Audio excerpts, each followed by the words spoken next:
সূরা মুজাদালার 11 নম্বর আয়াতে মাঝের অংশে আছে ইয়ারফাউল্লাহুল্লাযীনা আমানু মিনকুম ওয়াল্লাযীনা উতুল ইলমা দারাজাত ইলা আখির আয়াত। তোমাদের ভেতরে যারা ঈমান আনবে আর ঈমানের দাবি অনুযায়ী যারা জ্ঞান এলেম এগুলো অর্জন করবে, জ্ঞান অর্জন করে শেষ করে দেবে না, এর উপরে যারা কাজ করবে আমল করবে। আল্লাহ দারাজাত বহু বচন দিয়ে জানিয়েছেন, দিন যত যাবে তাদের মর্যাদা একটার পরে একটা বাড়তেই থাকবে। এখানে প্রথম শব্দই হচ্ছে ইয়ারফা। এটা মজারে বর্তমান ভবিষ্যৎ, প্রেজেন্ট ফিউচার। টাঙ্গাইল বাসে খুব খেয়াল করে দেখেন তো, কোরআনের আয়াতে আল্লাহ দিয়েছিলেন যে দিন যত যাবে তাদের মর্যাদা আল্লাহ বাড়াতেই থাকবে, না শুধু বাড়িয়ে শেষ করে দেবে, বাড়াতেই থাকবে। দুইটা কাল আছে এর ভেতরে। ইয়াদের বাস্তব প্রমাণ এখন এই পৃথিবীতে যারা ঈমান আনার পরে এলেম জ্ঞান পাওয়ার পরে তার উপরে কাজ করেছি। আমি কয়েকজনের নাম বলছি, আপনি দেখেন তো মেলে কিনা। শহীদ আল্লামা দেলাওয়ার হোসাইন সাইদি রহমতুল্লাহ আলাইহ, এই কথা বললেন। মুফতি ফজলুল হক আমিনী রহমতুল্লাহ আলাইহ, এই দুইজনের নামই বললাম। বলেন এই মানুষগুলো দিন যত যায় তাদের মর্যাদা পৃথিবীর মানুষের কাছে কমে না বাড়ে?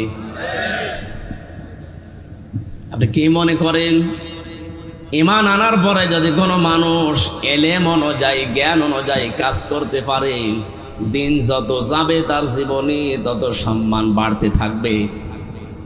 ঈমান অনুযায়ী যদি আমল না করে, এলেম অনুযায়ী ঈমান এনেছে এলেমও পেয়েছে কিন্তু তার জ্ঞান অনুযায়ী যোগ্যতা অনুযায়ী সে কাজ করেনি, দিন যত যাবে পৃথিবীর জমিনে তার সম্মান বাড়া দূরের কথা, আরো ঘৃণা তৈরি হবে। এর বাস্তব প্রমাণ বাংলাদেশে মাওলানা ফরিদউদ্দিন মাসুদ। এক কথা বলছেন কেন? আপনি মিলান, লোকটার ঈমান আছে জ্ঞানও আছে কিন্তু জ্ঞান অনুযায়ী কাজ করে নাই। এরকম বহু আলেম দেশে আমরা পেয়েছি যারা জ্ঞান অনুযায়ী এলেম অনুযায়ী আমল করে নাই, কাজ করে নাই। দিন যত যায় পৃথিবীর জমিনে তাদের সম্মান বাড়া না কমতে থাকে। এই জন্য আমাদের সম্মান মর্যাদা নির্ভর করছে এই দুইটার উপরে। ঈমান আনা লাগবে আর ঈমানটা হওয়া লাগবে নির্ভেজাল। আমাদের ঈমান যাদের আছে এটা কি নির্ভেজাল আছে? এখন এই যে যারা লক্ষ মানুষেরা কাবায় যাচ্ছে, আল্লাহ পাক বলেন ইন্না আউওয়ালা বাইতি উযিআ লিন-নাস লাল্লাযী বিবাক্কাতা মুবারাকা ওয়া হুদাল লিল আলামিন ফীহি আয়াতুম বায়্যিনাতুম মাকামু ইব্রাহিম ওয়া মান দাখালাহু কানা আমিনা। সূরা আলে ইমরানের ভেতরে আছে, কোন মানুষ যদি কাবায় প্রবেশ করে তাকে নিরাপত্তা দিয়ে কে? বলেন জোরে বলে। আমার প্রশ্ন, বাংলাদেশ কি কাবা শরীফ? আল্লাহ যে বললেন যারা কাবায় প্রবেশ করে তাদেরকে নিরাপত্তা দেয় কে? বাংলাদেশ কি কাবা শরীফ? তাহলে এই ৫৬,০০০ বর্গ মাইল এটা নিরাপত্তার চাদরে পরিবেষ্টন করা লাগবে না? আমরা নিরাপত্তায় আছি? মনে করছে যে আগস্টের ৫ তারিখের পর থেকে সব হয়ে গেছে। কে বলেছে আপনাকে? আগে কথা বলতে দিত না আর এখন কথা বললে শোনে না। বিষয়টা আগের চাইতে এখন আরো জটিল। আগে তো মুখে তালাবদ্ধ, কথা বলতেই পারতাম না, আর এখন কথা বললেও শোনে না।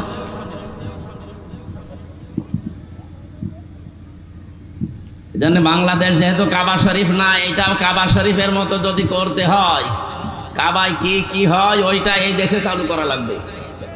কি হয় কাবায়? কাবার এরিয়ার ভেতরে ১ নাম্বার কাজ, সেখানে শিরিক নেই। এই কথা বোঝেন কিনা বলে? কাবার এরিয়ার ভেতরে শিরিক আছে? তাহলে বাংলাদেশ যদি নিরাপত্তা দিতে হয়, চীনের নিরাপত্তায় হবে না, আমেরিকার নিরাপত্তায় হবে, রাশিয়ার নিরাপত্তায় হবে, আমাদের দাদাদের নিরাপত্তায় হবে। নিরাপত্তা লাগবে কার? আল্লাহ নিরাপত্তা দেয় কখন? সূরা আনআম ৭ নাম্বার পারা ১৭ নাম্বার পৃষ্ঠার ১ম নাম্বার লাইনের ৮২ নাম্বার আয়াতের প্রথম অংশে এটা আছে, আল্লাযীনা আমানু ওয়া লাম ইয়ালবিসু ঈমানাহুম বিযুলমিন উলাইকা লাহুমুল আমন ইলা আখিরি আয়াত। আল্লাহ পাক বলেন, পৃথিবীতে যারা ঈমান আনে আর ঈমানের সাথে জুলুম মিশ্রণ করে না, এখানে জুলুম মানে শিরিক, তাদের ঈমানের সাথে যদি কেউ শিরিক মিশ্রণ না করে, ওই এলাকার জন্য উলাইকা দিয়েছেন। মনে হচ্ছে আল্লাহ তার কুদরতি আঙ্গুল এইভাবে ইঙ্গিত দিয়ে বলছে, এই মানুষগুলোই, উলাইকা এই মানুষগুলোই, লাহুমুল আমন এরাই নিরাপত্তা পাওয়ার হকদার। টাঙ্গাইলবাসী মন থেকে বলছি, বাংলাদেশ যদি সত্যিই বহির্বিশ্ব থেকে আন্তর্জাতিক যে ষড়যন্ত্রগুলো চলছে সব কিছু থেকে নিরাপত্তার চাদরে পরিবেষ্টন করা লাগে, মাস্ট বি এই দেশের মানুষকে শিরিক মুক্ত করা লাগবে। শিরিক দেশে নেই, বলেন বলেন। শিরিক থাকলে তো আপনাকে আল্লাহ নিরাপত্তা দেবে না। কাবার ভেতরে শিরিক নেই, এই জন্য আল্লাহ নিরাপত্তার চাদর দিয়ে বেষ্টন করে রেখেছেন। ওখানে কেউ প্রবেশ করলে সে নিরাপত্তা পেয়ে যায়। অথচ কাবার বাইরে যান, নিরাপত্তা পাওয়া দূরের কথা, সেখানেও চুরি আছে, ছিনতাই আছে, ডাকাতি আছে, মারামারি গন্ডগোল হট্টগোল হচ্ছে বাইরে। তো কাবার এরিয়ার ভেতরে প্রবেশ করলে আপনি নিরাপত্তা পেয়ে যাচ্ছেন। তাহলে এই গ্যারান্টি দিয়েছিল কে? আরো জোরে। আমাদের এই ৫৬,০০০ বর্গ মাইলের বাংলাদেশ এখন নিরাপত্তার চাদর দিয়ে ঢেকে রাখতে হলে মাস্ট বি আমাদেরকে শিরিক মুক্ত জীবন তৈরি করা লাগবে। কোন শিরিক কি? আমি এক কথায় জবাব দিচ্ছি, আল্লাহ যেটা পারে ওইটা অন্য কেউ পারে, এই বিশ্বাস করার নাম শিরিক। শিরিক যারা করে তারা মুশরিক। মুশরিকের জন্য জাহান্নাম ওয়াজিব আর জান্নাত হারাম। একটু কঠিন হয়ে গেল না? আমি আবার বলছি, আল্লাহ যেটা পারে ওইটা অন্য কেউ। আরো জোরে বলেন। এই যে নারী কমিশন যে জমা দিয়েছে, আমি ৩১৮ পৃষ্ঠা পুরাটা পড়ে দেখেছি। আমার ছোট্ট মেধার ভেতরে আমি দেখলাম প্রায় কোরআনের 10টা আয়াত তারা অলরেডি অস্বীকার করেছে। কোরআনের আয়াত 10টা আর হাদিস প্রায় 28টা, ওরা মানেই না এগুলো। 92% মুসলমানের দেশে আপনি রিপোর্ট দেওয়ার সাহস পেলেন কোথায়? আপনার পেছনে কারা আছে আমরা জানি। এখনো পর্যন্ত যারা রাজপথে মিছিল দিয়েছে ঢাকাতে কয়েকদিন ধরে, মিছিলের সামনে দেখবেন 2-3 জন বাংলাদেশি, আর সব কলকাতা থেকে ভাড়া করা। আপনি একটু দেখবেন খেয়াল করে, কারণ বাংলার মেয়েরা এত নিচে আয়োজন আমি নাই। এক কথা বলেন না কেন? যে স্লোগান দিয়েছে ওটা বাংলাদেশের মুসলমানের মেয়েরা জীবনেও দেবে না। বলে চেয়েছিলাম হিস্সা, হয়ে গেছি বেশ্যা। আপনি তো আসলেও বেশ্যায় না, চরিত্র আছে। যেগুলো স্বামীকে দেখানো দরকার ওগুলো পাবলিককে দেখাচ্ছে। আমি আর নিচে নামলাম না। তা আপনি কি হিস্সা চাইলেন আর কি পেয়েছেন? আপনার বরাতে যা ছিল, কপালে যা ছিল, আপনার চরিত্র যা, তাই পেয়েছেন। ওগুলো তো জনগণের জন্য দেখানোর জিনিস না। দেখানোর জিনিস যেখানে সেখানে দেখায় না, উল্টাপাল্টা জায়গায় দেখিয়ে বেড়াচ্ছে। আপনার গোপন অঙ্গগুলো কেন জনগণকে দেখান? আমি একটা একটা করে প্রথম পারিবারিক জীবনে ওরা হাত দিয়েছে, এরপরে হাত দিয়েছে আমাদের সবচাইতে বড় জায়গা যেটা ওরা বলে দেহ আমার, সিদ্ধান্ত আমার। আপনি কোথায় পেয়েছেন এটা? কোরআনে কারিমের প্রায় 918 জায়গায় আয়াতের বিরুদ্ধে ওরা কথা বলেছে। আলা লাহুল খালকু ওয়াল আমরু, আল্লাহ বলেন এই জমিন আমি বানিয়েছি, এখানে সিদ্ধান্ত চলবে আমার। আর ওরা বলছে দেহ আমার, সিদ্ধান্ত আমার। দেহ আপনার মানে আপনার বাবা মা এ দেহর মালিক না। আপনার বাবা মা শুধু বিছানায় ছিল, এতটুকুই শেষ। বাকি ওই বীর্য থেকে হামজা পর্যন্ত বানিয়েছে কে? দেহ আপনার হয় কি করে? দেহ আল্লাহ বানিয়েছে, সিদ্ধান্ত দেহের উপরে চলবে কার? আরো জোরে। দেহ আপনার সিদ্ধান্ত, আপনার এই কথা শিরিক। এই শিরিক বাংলাদেশে চলতে দেওয়া যাবে? আয়াতের দ্বিতীয় ব্যাখ্যা হচ্ছে জমিন আল্লাহর, আইন চলবে আল্লাহর। আয়াতের বিরুদ্ধে যদি কেউ অবস্থান নেয় যে জমিন আল্লাহর, সিদ্ধান্ত চলবে বাবার, জমিন আল্লাহর সিদ্ধান্ত চলবে চাচার, জমিন আল্লাহর সিদ্ধান্ত চলবে স্বামীর, আল্লাহর কসম আপনি আল্লাহর সাথে শিরিক করলেন। আর এই শিরিক অনেকে বুঝে আর না বুঝে করছে। আমরা তো এটা হতে দিতে পারি না। 92% মুসলমান আমরা এই দেশে আছি, জীবন চলে যাবে, এই দেশকে আমরা কাবার মতো নিরাপত্তা দিতে চাই। বলেন না কেন? যতদিন আমরা আছি জীবনে এখানে কোনো শিরিক প্রকাশ্যে গোপনে চলতে দেওয়া যাবে? যাবে? যারা করছেন তাদেরকে এই জন্য বোঝাচ্ছি, চীন, আমেরিকা, জাপান, রাশিয়া আমাদের নিরাপত্তা দিতে পারবে না, তাদেরই নিরাপত্তার গ্যারান্টি নেই। নিরাপত্তা দিতে পারে বলেন তো কে? ইয়াকুলুনা হাল্লানা মিনাল আমরি মিন শাইইন কুল ইন্নাল আমরা কুল্লাহু লিল্লাহ। সূরা আলে ইমরান 154 নম্বর আয়াতের মাঝের অংশে আছে, 4 নম্বর পারার 9 নম্বর পৃষ্ঠা 3 নম্বর লাইনে পাবেন। এটা তাফসিরে ফি জিলালিল কোরআনের ব্যাখ্যায় আছে। আল্লাহ পাক বলেন, হে নবী, ওরা যদি প্রশ্ন করে যে আইন তৈরি করার ক্ষমতা কি আমাদের আছে, আপনি একেবারে ডাইরেক্ট বলেন যে না, কুলিন্নাল আমরা কুল্লাহু লিল্লাহ, আইন তৈরি করতে পারে শুধুমাত্র কে? আমরা তো এইটাই চাই। এই কথা বললে আপনার কাছে রাজনীতি মনে হয় হোক। 54 বছর ধরে এক কথা মানুষকে বোঝানো হয় যে জমিন আল্লাহর, আইন চলবে আল্লাহর। এ কথা বলতে গেলেই যারা আমাদের বিরুদ্ধে অবস্থান নিয়ে মিথ্যা কথা ছড়িয়ে দেন যে এই দেশে যারা একামতের দিনের দায়িত্ব পালন করে তাদের আকীদা ঠিক নেই, এই ভুয়া ধোয়াটা তাদের উপর আপনি দিতে পারলেন, মিথ্যা অভিযোগ একটা।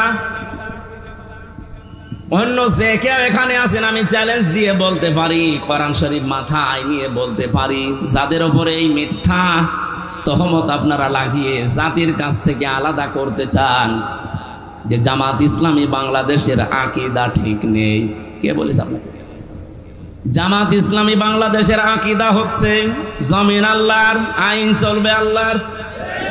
এর বাইরে যদি জামাত ইসলামের আকীদা থাকে আমি এক্ষুনি এখান থেকে চলে যাব।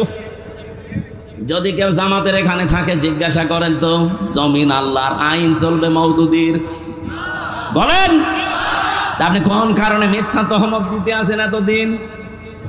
যতগুলো অভিযোগ করা হয়েছে তাদের বিরুদ্ধে সবগুলো মিথ্যা, সবগুলো মিথ্যা। যুদ্ধ অপরাধীর তালিকায় তাদের নাম ঢুকিয়েছেন। আর যুদ্ধ অপরাধীর সংজ্ঞা জানেন? যুদ্ধ অপরাধী কাদের বলা হয়? ওই সময় যারা বিনা কারণে যুদ্ধ করেছিল, পাকিস্তানের যারা যুদ্ধ করেছিল তাদেরকে আপনি যুদ্ধ অপরাধী বলতে পারেন। 2 নম্বরে রাজাকার বলা হয় দাড়ি আর টুপি দেখলেই। আজ 3 দিন একটা ভিডিও ঘুরছে আন্তর্জাতিক 2টা মিডিয়ার, ভিডিও আকারে ঘুরছে যে রাজাকার যাদের বলা হয়, আমাদের এই দেশে আমরা মনে করি দাড়ি আর টুপি থাকলে রাজাকার, অথচ ওই সময় রাজাকার যারা ছিল একটারও দাড়ি নেই, সবগুলো নমো। কথা বলছে না কেন?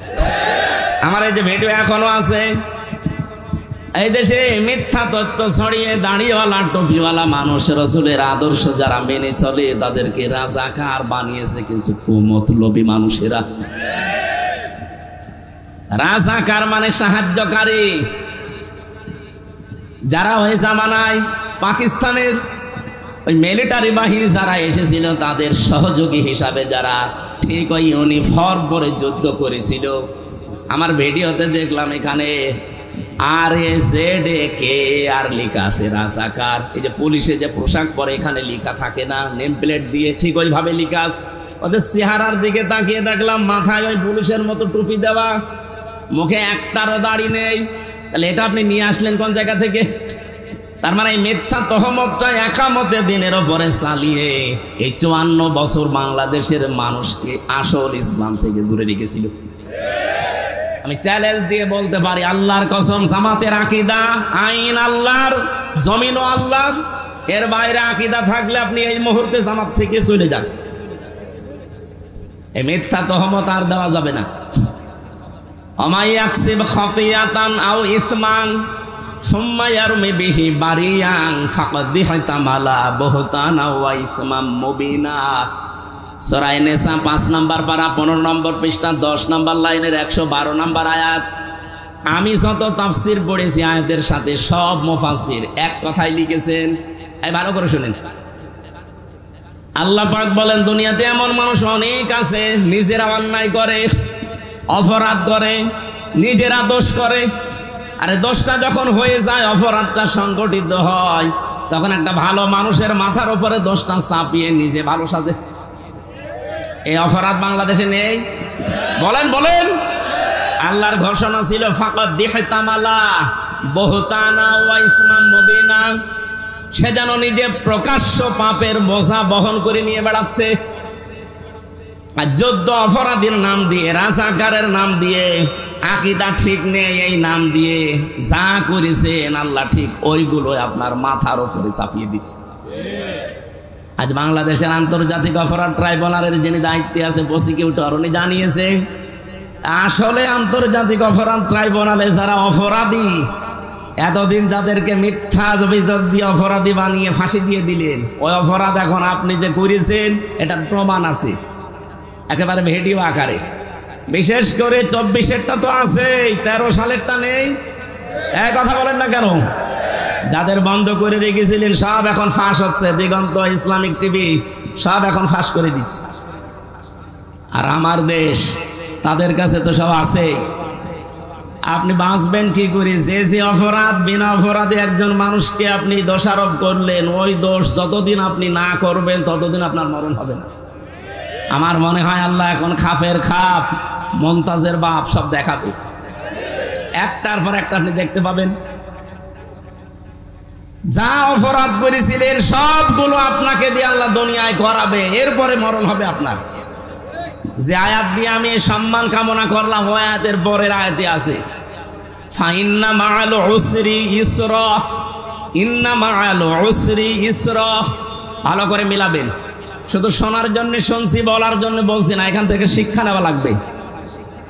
আল্লাহ পাক বলেন কোন মানুষ যদি একটা কষ্ট সহ্য করে, এই কষ্টের সাথে সাথে কমপক্ষে সুখ আমি রেখেছি। কয়টা? না না বোঝেন, আমি আলেমদেরকে বলছি এবার। এখানে উসরুন শব্দটা 1 বছর না, উসরুন শব্দটা নির্দিষ্ট, এটা মারেফা। এর আগে দেখবেন আলিফ লাম দেওয়া আছে, এর আগে মা আছে, কিন্তু শেষের শব্দ ইসরা, এর আগে আলিফ লাম নেই। এটা না কেরা অনির্দিষ্ট। কেন আল্লাহ এভাবে দিলেন আয়াতটা? চিন্তা করলাম কেন আল্লাহ দিলেন। পরবর্তীতে দেখি আমার নিজের জীবনে মিলে যাচ্ছে। আপনি নিজের জীবনে এবার আপনি মিলান তো। আল্লাহর বক্তব্য ছিল যদি একটা কষ্ট কেউ দুনিয়ায় সহ্য করে, কয়টা? বলেন বলেন। আপনি কষ্টের পরে না, কষ্টের সাথে, মানে মা মানে সাথে, সঙ্গে আল্লাহ বাদ দিতে পারতেন, মা দিয়েছেন। কষ্টের সাথে সাথে, কষ্টের সঙ্গে সঙ্গে কমপক্ষে ইসরা যে অনির্দিষ্ট না কেরা 10 থেকে 70টা সুখ, শান্তি, কল্যাণ দুনিয়া আখেরাতে আপনাকে আল্লাহ দান করবেই। শুধু করবে না, করবেই। এই জন্য আনতুমুল আ'লাউনা, তোমরাই বিজয়ী হবে না, বিজয়ী হবেই। আরবি গ্রামার অনুযায়ী আয়াতটা ছিল মুবতাদা যদি মারেফা হয়, খবর হয় সব সময় নাকেরা। আ'লাউনার আগে আলিফ লাম দিয়ে আল্লাহ এইটাও মারেফা করে দিয়েছে। এখানে আলেম নেই, আলেমদেরকে জিজ্ঞাসা করেন আয়াত আরবি গ্রামার অনুযায়ী ঠিক নেই। খবর যদি কোনো সময় নাকেরা না হয়ে মারেফা হয়ে যায়, ইফিদুল হাসরা, হাসরের ফায়দা দেয়, তখন দাঁড়ায় হবে না, হবেই। আল্লাহ বলেন ওয়ালা তাহিনু ওয়ালা তাহজানু ওয়া আনতুমুল আ'লাউনা। আনতুম আ'লাউনা ছিল, আলিফ লাম দিয়ে ওইটাও মারেফা করে দিয়েছেন নির্দিষ্ট। বাংলা অর্থ যেহেতু শেষে হর্ষাই লাগানো লাগবে না, আপনি মিলাতে পারবেন না। আল্লাহ বলেন কোনো ভয় নেই, কোনো চিন্তা নেই, দুঃখ করার অবকাশ নেই, বিজয়ী তোমরা হবেই। কে বলছেন? বলেন বলেন। এই জন্য আমরা যারা কষ্ট সহ্য করেছি এই 54 বছরে আমাদের একটা কষ্টের জন্য সুখ শান্তি এর সাথে সাথে আল্লাহ রেডি করে রেখেছে কয়টা? 70টা। বলেন বলেন। আপনি এবার বলেন তো, কষ্ট সহ্য করেছেন আপনি কয় কারণে? না না, দুনিয়াতে আপনি কষ্ট সহ্য করলে একটা কষ্টে 70টা শান্তি পাবেন, সুখ পাবেন। বিষয়টা এমন না। আপনার কষ্ট যদি সহ্য করেন 3টা কারণে, কত মানুষ তো কষ্ট পায় এই 3 কারণের বাইরে। আপনার কষ্টটা যদি হয় দুনিয়ায় আল্লাহর জন্যে, রাসূলুল্লাহর জন্যে, মানবতার জন্যে, এই 3 কারণে যারা দুনিয়াতে কষ্ট পেয়েছেন, এই কষ্টের সাথে সাথে সুখ পাবেন কয়টা? আরো জোরে বলেন বলেন। এর বাইরে যদি কষ্ট আপনি পান তাহলে আপনার জন্য 70টা না, একটা সুখ শান্তি অপেক্ষা করছে। কথা আয়াতে নেই। আমি তাফসিরে ফি জিলালিল কোরআনের টিকায় পড়েছিলাম, এটা আলেমদেরকে বলছি, বাড়ি যে আপনি মিলাবেন। বলেন বাংলাদেশে এই 3টা কারণে যারা আমরা কষ্ট পেয়েছি, এখনো পাচ্ছি, আমাদের জন্য আল্লাহ সুখ এর পরে পরে অপেক্ষা করাচ্ছেন কমপক্ষে 70টা। এই 3টা কারণের বাইরে যারা কষ্ট পেয়েছেন, বলেন তো, হাসিনা যেদিন চলে যায় কষ্ট পায়নি? আল্লাহর জন্যে, রাসূলুল্লাহর জন্যে, মানবতার জন্যে, কিসের জন্যে? অপরাধের জন্যে। হ্যাঁ বলেন না কেন? কে কষ্ট পেয়েছিল ওই দিন? কাঁদছিল। মনে আছে স্বামী মরে গেছে? আমি তো এর আগে জীবনে এভাবে কাঁদতে দেখিনি। কি কন্দন আগস্টের 5 তারিখে। তার মানে কষ্ট না পেলে কাঁদতো। এই কথা বললেন না? কষ্ট পেয়েছে, কষ্টের কারণে কান্না করেছে। এই কষ্টের সাথে আল্লাহ সুখ দেবে না। আপনার কষ্ট হওয়া লাগবে আল্লাহর জন্য, রাসূলুল্লাহর জন্য, মানবতার জন্য। আপনি এবার মিলান, আপনি জীবনে আসলে এই 3টা কারণে কষ্ট পেয়েছেন। সিস্টেম অপর পৃষ্ঠায় দেখুন, পরের আয়াত আল্লাহ যেহেতু রিপিট করেছেন, ইন্না মাআল উসরি ইসরা। এর আগে আল্লাহ ইন্না লাগিয়েছেন। কোরআনের প্রতিটি শব্দ গবেষণামূলক। কোন শব্দরই চিন্তা ভাবনা যদি সত্যি আপনি করতে পারেন, একটা শব্দই আপনাকে জান্নাতে নিয়ে চলে যাবে। আমি চিন্তা করলাম কেন আল্লাহ রিপিট করলেন আয়াতটা, আবার ঠিক একই কায়দায় দিয়েছেন। আগেরটা শুনি আমরা অনেকেই খুশি, কিন্তু পরে যে আর একটা ঝামেলা আছে। কোন মানুষ যদি ঠিক এই কায়দায় দুনিয়াতে একটা সুখ ভোগ করে, কয়টা? বলেন বলেন।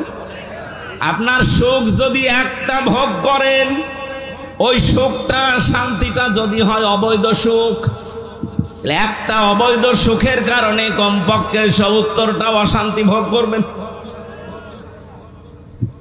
এই 15 বছরে যারা দায়িত্বে ছিল, বলেন তো এরা কি বৈধ সুখ পেয়েছে না অবৈধ? আমি নিজে তো সাক্ষী। আমার 33 বছর বয়স, এখন 92তে আমার জন্ম। 18 বছর থেকে যদি ভোট দিতে আরম্ভ করতাম, 3 বার ভোট দিতে পারতাম, একবারও পারি নাই। তার মানে যারা দায়িত্বে ছিল, আমি নিজেরটা বলছি, আপনারটা আপনি হিসাব করেন, ওরা অবৈধ ছিল। এক কথা বলা লাগবে। অবৈধ থেকে কি সুখ পাইনি? বলছিলেন না উনি যে কত কোটি টাকা বাইরে পাঠিয়েছে, কত সুখে ছিল তারা? আপনি বলেন, যত সুখ যত শান্তি পেয়েছে, প্রতিটা সুখ প্রতিটা শান্তি ছিল বৈধ না অবৈধ? আর এক একটা অবৈধ সুখ ভোগ করার কারণে কতগুলো অশান্তি ভোগ করা লাগবে। এই 15 বছরে যদি 50টা সুখ ভোগ করে থাকেন, কয়টা? বলেন বলেন। প্রত্যেকটা সুখ ছিল বৈধ না অবৈধ? আরো জোরে কথা বোঝা লাগবে। এক একটা অবৈধ সুখের কারণে যদি 70টা করে অশান্তি পেছনে লেগে থাকে, তাহলে 50টা সুখও যদি 15 বছরে পাইয়ে থাকে, হিসাব করে বলেন তো, 3500 একটার পরে একটা অশান্তি, দুঃখ, অকল্যাণ, অপদস্থ, অপমান পাবেন। এরপরে চট করে ঢুকে পড়বেন। এখনই পরে চট করে ঢুকে পড়বো। তো এগুলো কি খেলা?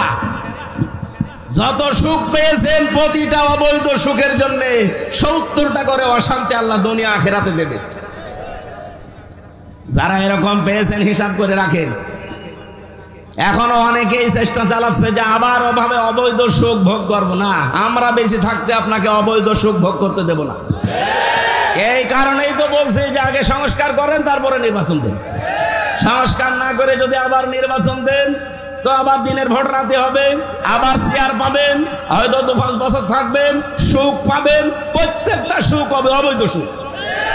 আর আপনি অবৈধ সুখ ভোগ করে এর পরে পরে যে অশান্তি আসবে, আপনি মাজলুম মানুষ, আপনাদের উপরে অশান্তি আসুক এটা আমরা চাই না, এই জন্যই তো এত বাধা দেওয়া হচ্ছে। আমার কথার অর্থ যদি না বুঝে থাকেন হাত তোলেন তো। এলাকার মানুষ তো চালাক আছে। সারা দেশে আমরা এটা চাই, অবৈধ সুখ আমরা সামনে কাউকে ভোগ করতে দেব না, নিজেরাও ভোগ করব না। যারা এই যে পরকীয়া প্রেম করেন সুখ পান না নাকি? এলাকায় সব নেই, অনেকে 180 মাইল বেগে চালাচ্ছে। যারা এই লাইনে আছেন, এই সুখ এই শান্তি যদি একটা অবৈধ সুখ পান, কয়টা অশান্তি আসবে দুনিয়ায়? সুতরাং এরকম লাইনে যারা আছেন, মা বোনেরাও যদি থাকেন, এক্ষুনি ওই মোবাইল নাম্বার ডিলিট করে দিন যে আমি এই অবৈধ সুখে আর নেই। যারা রাজি আছেন হাত তোলেন তো। আরে আল্লাহ, দাঁড়িয়ে এলাম মানুষ, কার সাথে লাইন আছে না? আমি হাসির জন্য বলি নাই, আপনারা হাত তুললেন কোন কারণে ভাই? এলাকায় এসব লাইন ঘাট চলছে। যারা অবৈধ কাজে আছেন এই মুহূর্তে থেমে যান। কোন কারণে আপনি অন্যের স্ত্রীর সাথে, অন্যের মেয়ের সাথে লাইন করবেন?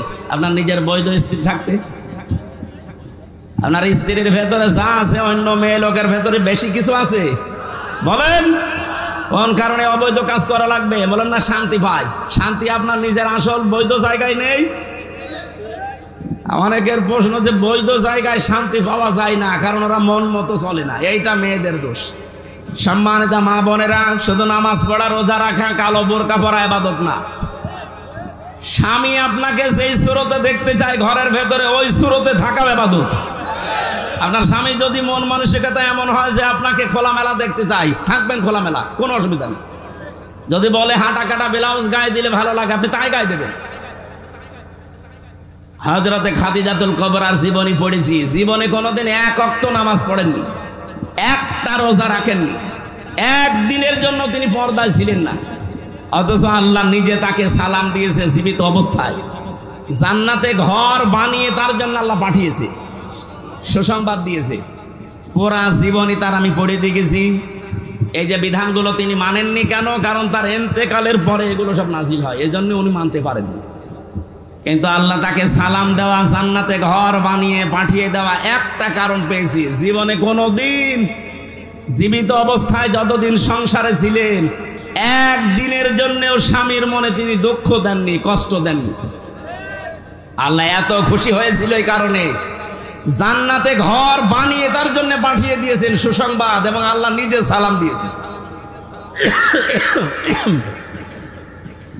এখানে যারা স্বামী আছেন মিথ্যা কথা বলবেন না। আল্লাহর দিকে তাকিয়ে বলেন তো, জীবনে কোনোদিন আপনার বউ একদিনের জন্য আপনাকে দুঃখ দেয়নি এরকম একটা স্বামী? হাত তোলেন তো। একজনও নেই। সম্মানিত মা বোনেরা ওখানে দাঁড়িয়ে কি দেখছেন? কি আপনার স্বামী দেখেন? হাত তোলে কিনা? একটা স্বামীও হাত তুলতে পারেনি, সভাপতি পারেনি, প্রধান অতিথিও পারেনি, আমিও পারিনি। মিথ্যা কথা বলবো কেন? এটা রেকর্ড হচ্ছে, লাইভ চলছে, ম্যাডাম দেখে, দেখুক, কপালে যা আছে হোক, কিন্তু মিথ্যা কথা বলা যাবে না। সম্মানিত মা বোনেরা, হচ্ছে না। এতগুলো স্বামী বসে আছি আমরা, একটা মানুষও হাত তুলতে পারি নাই। তা আপনি খাদিজার সাথে জান্নাত যাবেন কি করি? একজন বলছে ঠিক, তার মানে ও মনে হয় ঝামেলায় আছে। না, মা বোনদেরকে আরো উদার হওয়ার জন্য বলছি। সম্মানিত মা বোনেরা, কয়েকদিন আগে আপনারা দেখেছেন শুধু বউ আর শাশুড়ি, এদের এই ছোট মনের কারণে তার স্বামীটা, এই যে পলাশ সাহা এএসপি, মরে গেল। আজ হাজারো পরিবারে এরকম পলাশ সাহা আমরা আছি, মানসিক রোগী হয়ে যাচ্ছি শুধু শাশুড়ি আর বোর এই ছোট মনের কারণে। মনটা ন্যারো মাইন্ডের না করে ব্রড মাইন্ডের করতে পারেন না। কয়দিন থাকবেন দুনিয়ায়? এই ঈদ আসতেছে, ঈদুল আজহা। মাকে যদি কেউ 1000 টাকা দিয়ে শাড়ি কিনে দেয়, স্ত্রীকে 800 টাকা দিয়ে 200 টাকা কম বেশি স্বামীর সাথে কথা বলে না। এরকম ছোট মনের বউ আছে কার? হাত তোলেন তো। একজন। আমি হাসির জন্য বলি না, এটা বাস্তব চলছে। আল্লাহ আমাদের মা বোনদেরকে খাদিজাতুল কুবরার মতো ব্রড মাইন্ডের হওয়ার তৌফিক দেন, বলেন আমিন। হচ্ছে না মা বোনেরা, আমার আফসোস লাগছে আপনাদের জন্যে। শুধু নামাজ পড়ে রোজা রেখে কালো বোরকা পরে না জীবনও জান্নাত যেতে পারবেন না। স্বামী একটা ফ্যাক্টর। এখন যদি আমার মনে হয় প্রশ্নটা মেয়েরা উল্টো করে করে, হুজুর একটু হাত তোলান তো, যে জীবনে বোর মনে কোনোদিন দুঃখ দেয়নি এরকম স্বামী আছে কিনা? না, নেই। আমরা পারবো না। আমাদেরকে হযরতে আলীর মতো হওয়া দরকার। কথা বলেন ঠিক কিনা? এজন্য পরকীয়া প্রেমের মতো অবৈধ কাজে যারা শোক পাচ্ছেন থেমে যান। যে যেখান থেকে আসেন ওই মুহূর্তে এক্ষুনি তওবা করা লাগবে। দেন মোবাইল নাম্বার ডিলিট করে দিন, যে আমার কোনো দরকার নেই, আমি বৈধ সুখ যতটুকু আছে আমি ভোগ করব। আমার কথা ছিল দুনিয়ায় একটা অবৈধ সুখ কেউ ভোগ করলে তার জন্য সাথে সাথে অশান্তি দুঃখ ভোগ করা লাগবে কয়টা? আমি যে হাদিস পড়েছিলাম মুসলিম শরীফের, বিশ্বনবী জানিয়েছেন, মানে দাআ মা লাইসা লাহু ফালাইসা মিন্না ওয়ালিয়াতাবাওয়া মাকআদাহু মিনান নার। এই পৃথিবীতে কোনো মানুষ যদি নিজের না কিন্তু সেই জিনিস নিজের দাবি করে, এদিকে তাকান, যেই জিনিস আপনার না ওই জিনিস যদি আপনি দাবি করেন, 1 নাম্বার শাস্তি আপনার জন্য ফালাইসা মিন্না, ওই দিন থেকে আপনি আর নবীর উম্মত নেই। 2 নম্বরে ওয়ালিয়াতাবাওয়া মাকআদাহু মিনান নার, আপনি যেন জাহান্নামে নিজের একটা স্থান তৈরি করে নিলেন। আমি হাদিসটা পড়ার পরে বাংলাদেশের সাথে মিলিয়েছি। আগস্টের 5 তারিখের আগেও ছিল, আগস্টের 5 তারিখের পরে বহু মানুষ অলরেডি আল্লাহর নবীর উম্মত থেকে খারিজ হয়ে গেছে। যে জিনিস যার না সেটা নিজে দখল করে বাবা শাহজালাল সব হালাল করে নিচ্ছেন। টাঙ্গাইল জেলায় হয়তো এগুলো শুরু হয়নি, কি বলেন? যে জিনিস আপনার না আপনি দখল করতে পারেন না, যদি এরকম কেউ করে থাকেন ফেরত দেওয়া লাগবে। এক কথা বলেন না কেন? এই চরিত্র দেশে নেই, এখনো চলছে এটা। যেটা যার না ফেরত দিয়ে দেন। জোর করে জবরদস্তি করে দখল করেছেন, সাদাবাজি করে দখল করেছেন, যেভাবে ওটাকে ফেরত দিয়ে দেন, নয়তো আপনি নবীর উম্মত আর নেই। বলেন, নবীর উম্মত যদি কেউ না থাকে, ওর নামাজ রোজা কিছু হচ্ছে? আর ও যদি মরে যায়, আমির হামজা না খাবার ইমাম দিয়ে এসে যদি বলেন বিসমিল্লাহি ওয়া আলা মিল্লাতি রাসূলিল্লাহ, পুরা মিথ্যা কথা। না, আপনি আল্লাহর নামেও নেই, রসুলের দলেও নেই, এই মিথ্যা কথা আমরা বলবো কেন? এই জন্য আমরা চাই যার জিনিস দখল করেছেন, সাদাবাজি করে হোক, চুরি করে হোক, ডাকাতি করে হোক, ফেরত দিয়ে দেন। হাদিসের টিকা বলছি, এবার কোন জিনিস যদি আপনারই ছিল, আপনারটা দখল হয়ে গিয়েছিল, হাত ছাড়া হয়েছিল, সাদাবাজি করে মিথ্যা মামলা দিয়ে মিথ্যা সাক্ষী দিয়ে আপনার কাছ থেকে নিয়েছে, এখন ওইটা আপনি যদি ফেরত পান তাহলে আপনার গুনাহ নেই। কথা বোঝেননি? আপনারই ছিল, আপনারটা হারিয়েছে, দখল হয়ে গেছে, কেউ জোর করে নিয়েছিল, এখন ওইটা আপনি আবার ফেরত পেয়েছেন, তাহলে আপনি এই হাদিসের শাস্তির আওতা মুক্ত থাকবেন। বাংলাদেশ ইসলামী ব্যাংক, এটা যাদের ছিল তারা ফেরত পেয়েছে। এই কথা বললেন না? না, অনেকে কথা বলছে দেখছি, বলছে না এটাও চিন্তায় হয়ে গেছে। আপনি এত বড় মিথ্যা কথা বলেন কি করে? ব্যাংকে আপনার বাবার, যাদের ব্যাংক তারা ফেরত পেয়েছে। আপনারটা যদি এরকম হাত ছাড়া কিছু হয়ে যায়, আপনি ফেরত মান, আপনি হাদিসের শাস্তির আওতা মুক্ত থাকবেন। আমার কথার অর্থ যদি না বুঝে থাকেন, একা একা আসেন। আপনার আর কোরআন শরীফ বুখারী শরীফ দিয়ে হবে না, বাকারি লাগবে। এত সহজ বাংলায় বলার পরও খালি নিজের দিকে টানেন। মানে যেই জিনিস আপনারই ছিল কিন্তু হাত ছাড়া হয়ে গিয়েছিল, ওটা আপনি আবার ফেরত পেয়েছেন। ইসলামী ব্যাংক ঠিক ওইটাই। এই কথা বলেন না কেন? তার তারপরেও যে এখনো সব ফেরত পাওয়া যায়নি। ৭৫,০০০ কোটি টাকা ওরা এখান থেকে উল্টা পাল্টা করেছে, ওই টাকাগুলো ফেরত দেওয়া লাগবে। তাদের মাথার ঘাম পায়ে ফেলা ব্যাংক আপনার বাবার ব্যাংক, আর আপনি মিথ্যা কথা ছড়ান জাতির কাছে যে এটাও চিন্তা হয়ে গেছে। আপনারটা যদি এরকম কিছু হয়ে থাকে 15 বছরে, আপনার দোকান কেউ দখল করেছিল, আপনার জমি কেউ কেড়ে নিয়েছিল, ওটা ফেরত পেয়েছেন, ফেরত নেন, অসুবিধা নেই। আমার মনে হয় আপনি হাদিসের অর্থ বুঝেছেন। এরপরও যদি না বোঝার ভান করে থাকেন, আমার অন্তত কিছু করার নেই। কে কথা বলেন না কেন? আমার এই আয়াতের মূল কথা ছিল, একটা অবৈধ সুখ ভোগ করলে ৭০টা শান্তি একটার পর একটা আসতেই থাকবে। তা আমি জেনে শুনে আপনাকে আবার অবৈধ সুখ ভোগ করাবো মানে? আপনি তো পাগলের মতো ছুটতেছেন যে না, যেভাবেই হোক আমি আবার চাই, যেভাবেই হোক আবার চাই বললেই ২৭৩২ জন মানুষ জীবন দিয়ে গেল। এই যে জীবনের দাম নেই, এরা সংস্কারের জন্য জীবন দিয়েছে। সেই সংস্কারই যদি না হয়, আপনি খালি উল্টা পাল্টা চিন্তা করেন। আবু সাইদের জীবনের দাম ছিল না? এক কথা বলেন না কেন? তার মুগ্ধর জীবনের দাম ছিল না? ইয়ামিনের জীবনের দাম ছিল না? রায়হানের জীবনের দাম ছিল না? আপনার জীবন যেমন ভালো লাগে আপনার কাছে, তাদেরও জীবন এরকম দামি ছিল, দেওয়ালে ফিট থেকে গিয়েছিল। অনার্স মাস্টার্স করার পরে একই ক্লাসে, শুধু দলীয় পরিচয় নেই, এই জন্য তার জায়গা মতো উঠতে দেয় না। এই অফিসার দেশে ছিল কিনা? এইটাই তো দূর করার জন্য তারা জীবন দিয়ে গেল। সেইটা এখনো দূর হয়েছে না। আমরা চাই ১৬২৮ জন মানুষ দায়িত্বে ছিল, এই জালেমদেরকে যারা সহযোগিতা করেছে, টিকিয়ে রেখেছে, প্রত্যেকটা জালেম এই সবগুলো চেয়ার থেকে নামান, নিরপেক্ষ মানুষ ওখানে দেন, এরপরে কালকে নির্বাচন দিয়ে দেন। না, এগুলো কিছু না, বাবা কিচ্ছু চায় না, নির্বাচন চায়। নির্বাচন দিয়ে করবো কি? আবার দিনের ভোট রাতে হয়ে যাবে। এক লোক বিয়ে করার পরে বাসর রাতে স্ত্রী ডাক দিয়ে বলছে, স্ত্রীকে এসে দাদি শাশুড়ি বলছে, দেখো ও নাতি বউ, আমি কিন্তু পতি চাই। বউ তো লজ্জায় ডাক দিয়ে বলছে, দাদি আপনি আমার একটু সময় দেবেন না? আপনার নাতি এখনো বাড়ির বাইরে ঘরে আসে না, আর আপনি এখনই পতি চান? শাশুড়ি এসে বলছে, বৌমা আমার কিন্তু নাতি চাই। মা আপনি সময় দেবেন না? ননদার দেবর এসে বলছে, ভাবি কি করবা জানি না, আমাদের কিন্তু ভাতিজা চাই। আচ্ছা ঠিক আছে, সময় দাও। স্বামী এবার এসে বলছে, বউ আমার বেবি চাই। ও ঘোমটা ফেলে দিয়ে বলছে, ওই বংশ কি সব পাগলের বংশ? কারো পতি চাই, নাতি চাই, বেবি চাই, কারো ভাতিজা চাই। আমরা সময় দেবেন না? 10 মাস 10 দিন সময় দেন, এরপরে বাকি কাজ কারবার ঠিক হোক। কিছুই নেই, এসে আপনি বসে পড়লেন আর সব চাই আমি কি ডাউনলোড করে নিয়ে আসবো? ঠিক আমাদের অবস্থা এখন এই পর্যায়ে আছি, আমরা কিচ্ছু চাই না। বাবা কি চাও? নির্বাচন চাই। আরে নির্বাচন তো আমরাও চাই। আপনি আবার ওদের দিয়ে নির্বাচন করাবেন? ওই ১৬২৮ জন মানুষই আছে, টাঙ্গাইলটা কুষ্টিয়ায়, কুষ্টিয়ারটা কুমারখালী, এই গেছি। তাহলে মাল তো সব একই আছে, এক কথা বলেন না কেন?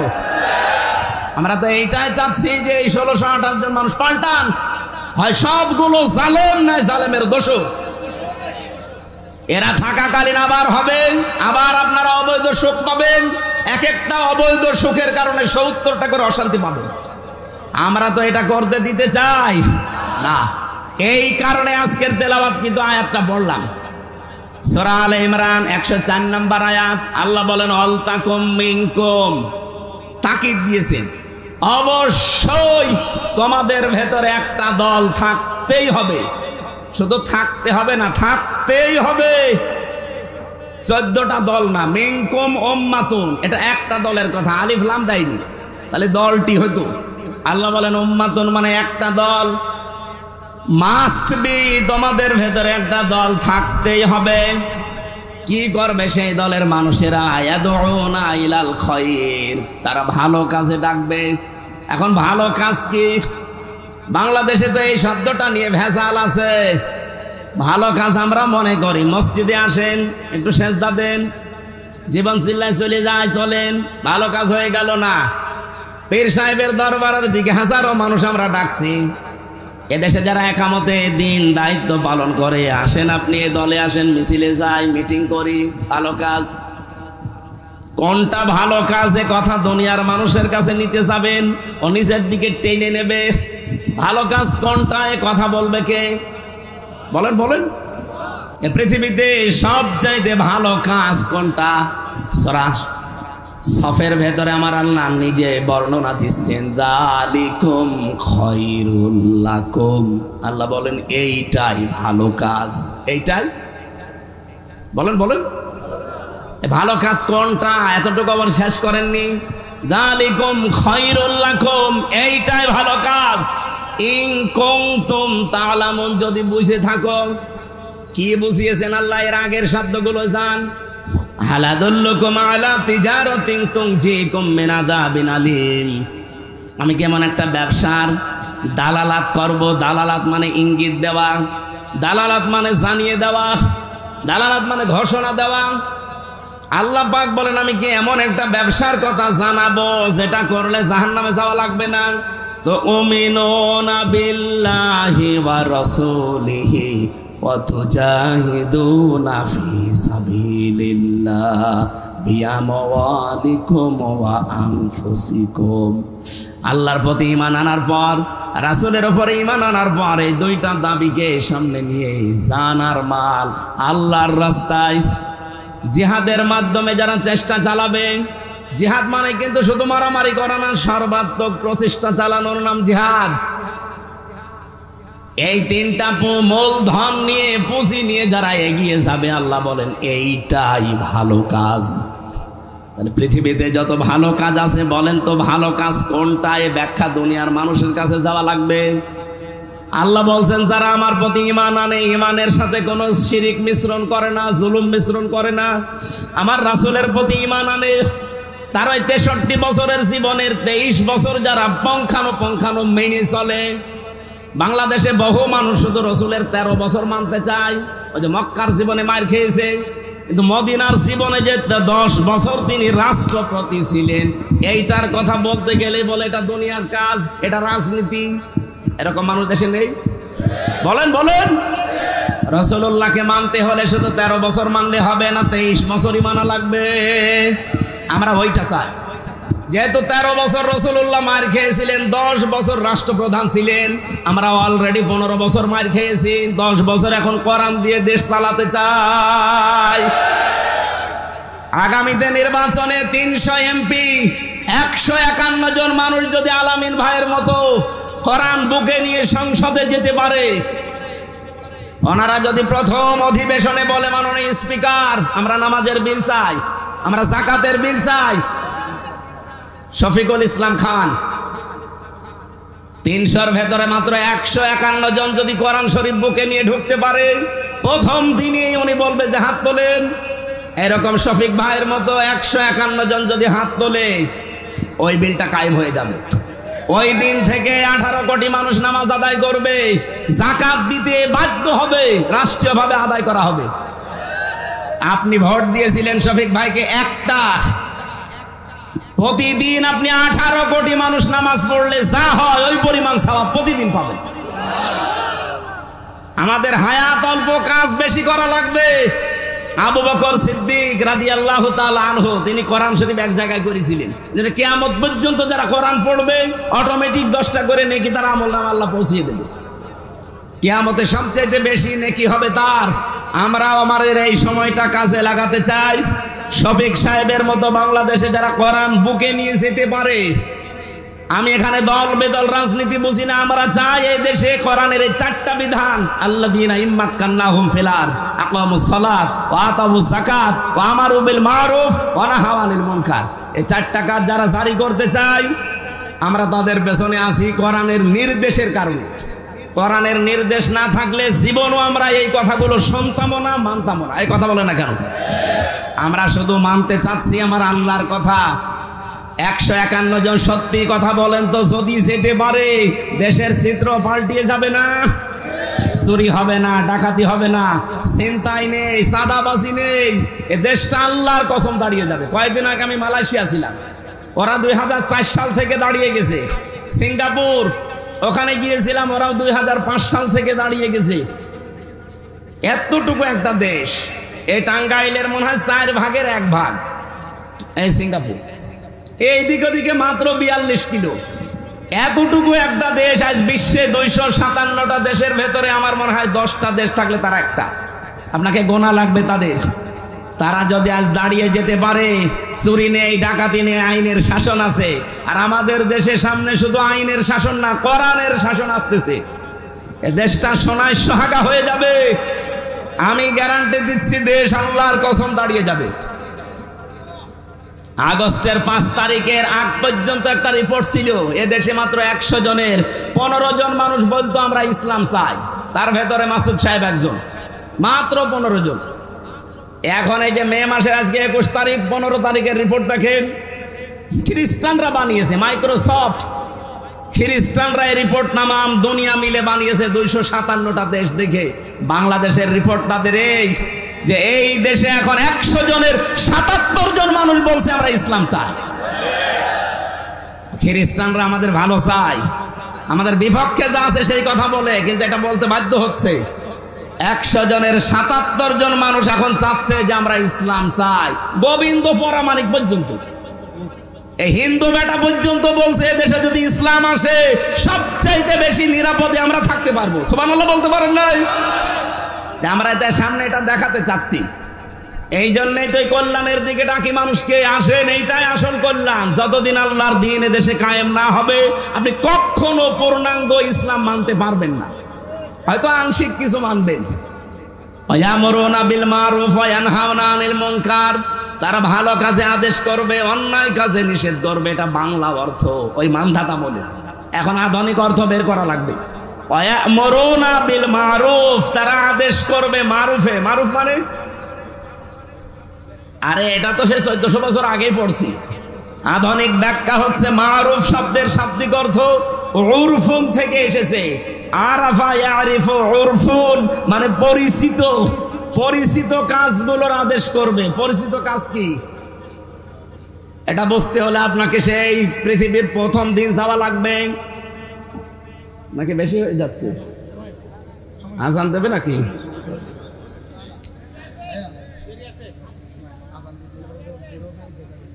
সম্মানিত ভাইরা, এই যে মারেফা উরফুন, এরপরে এনহাওনা, ভালো কাজের আদেশ বলতে ভালো কাজের আদেশ পুরা কোরআনে 722 জায়গায় আমি এই ছোট্ট মাথার ভেতরে পেয়েছি।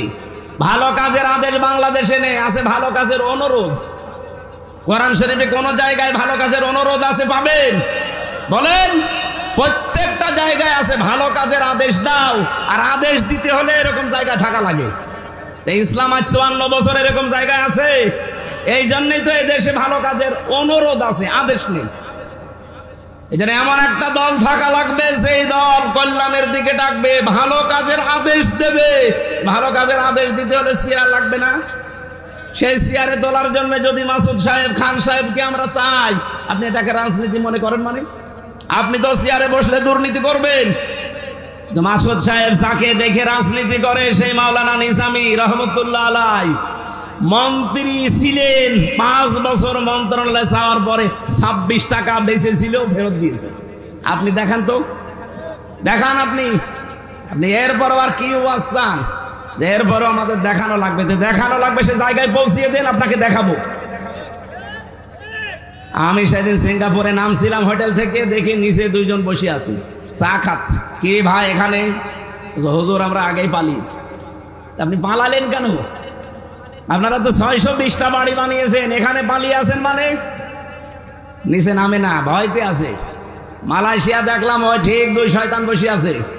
কি এখানে কি আপনারা এত বাড়ি বানিয়েছেন? এক একজনের বাড়ির সংখ্যা 620টা, আর এখন থাকেন হোটেলে। এখানে আপনি সিঙ্গাপুরে, মালয়েশিয়াতে সেকেন্ড হোম বানিয়েছেন, এখানে সাহেব পাড়া বানিয়েছেন, সব তো তালা লাগানো। হুজুর ওখানে থেকে মার খাবো? 20 লাখ বাঙালি আছে এই দেশে, পিটিয়ে ভক্ত বানিয়ে ফেলবে। এমন জীবন আপনি কেন তৈরি করবেন যে আপনারা জনগণ দেখলেই জুতা মারতে চাই? কথা বলেন না কেন? আমরা সফল হতে চাচ্ছি, ভালো কাজে না মানে বাধা দেওয়া, প্রতিবন্ধক সৃষ্টি করা। এই টাঙ্গাইলে নদী নেই, কি নাম কি? যমুনা নদী। এই যমুনা নদীর পানি চলতেছে। আপনি যদি আমার না কাবা শরীফের ইমামকে দিয়ে বলেন ওই পানি বন্ধ হয়ে যা, হবে? পানি বন্ধ করার জন্য বাঁধ দেওয়া লাগবে, প্রতিবন্ধকতা সৃষ্টি করা লাগবে। এই দেশে যত অন্যায় চলছে এটার জন্য ওয়াজে হবে না, এটার জন্য দাওয়াতে হবে না, এটার জন্য বাধার প্রাচীর তৈরি করা লাগবে। যত অন্যায় হচ্ছে অন্যায় বাধার প্রাচীর তৈরি করতে গেলে অবশ্যই কিছু আসবে, আর ওইটার জন্য ব্যাকআপ লাগবে। এই কথা বলে না কেন? ব্যাকআপ আছে আমাদের নেই। কয়েকদিন আগে আমার গ্রামে একটা জেনার ঘটনা ঘটেছিল কুষ্টিয়ায়। আমার গ্রামের বাড়িতে মাসলা নিতে এসেছে, জেনার বিচার হচ্ছে। যদি বিবাহিত মানুষেরা জেনা করে সাক্ষ্য প্রমাণ হয় তাহলে তাকে সংকেসার করা লাগবে। আমি মাসলা দিয়ে দিলাম। এখন যদি ওরা এই মাসলা অনুযায়ী কাজ করে, বলেন তো সংকেসার ওই মহিলাকে করবে না আমারে করবে? পুলিশে বলবে মাসলা দেওয়া পর্যন্ত ঠিক আছে, আপনি কেন ওই কার্যকর করতে গেলেন? আসেন, সংকেসার ওই লোক না, আপনারে করা লাগবে। কারণ আমার পেছনে কোনো ব্যাকআপ আছে, কোনো সিআর আছে। আমরা তো ওইটা চাচ্ছি। কোরআনে কারিমে আল্লাহ 500 আয়াত দিয়েছেন শরীয়তের বিধান, একটাও এদেশে চলে না। কোনো মানুষের মাথা গরম হয় না, মাথা খারাপ নেই, টেনশনও নেই। আমরা এইটা চাচ্ছি ভাই। আপনি যদি রাজনীতি মনে করেন এটাকে, হ্যাঁ এটাই আমার রাজনীতি, এটাকে কেউ যদি মনে করেন দুনিয়ার কাজ, এইটাই আমার দুনিয়ার কাজ, আপনার যা মনে হয় হোক।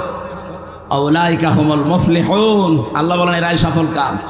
আল্লাহর বাণী আমরা যেহেতু 100% বিশ্বাস করি, জীবনের শেষ দিন পর্যন্ত আয়াতটা আমরা মেনে চলবই। এতে যত বাধা আসে আসুক। আজকের মতো শেষ করছি, কারণ এখনই আজান দেবে। আর আমার এই বসেন বসেন, আমি জেলখানায় মেয়েদের ওপরে বই লিখেছিলাম পারিবারিক জীবন নিয়ে, দাম্পত্য কলহ এবং তার সমাধান। এটা ওই যে গাড়িতে আছে, সাদা গাড়িতে, মেয়েদের জন্য নিয়ে যাবেন, কাজে লাগবে।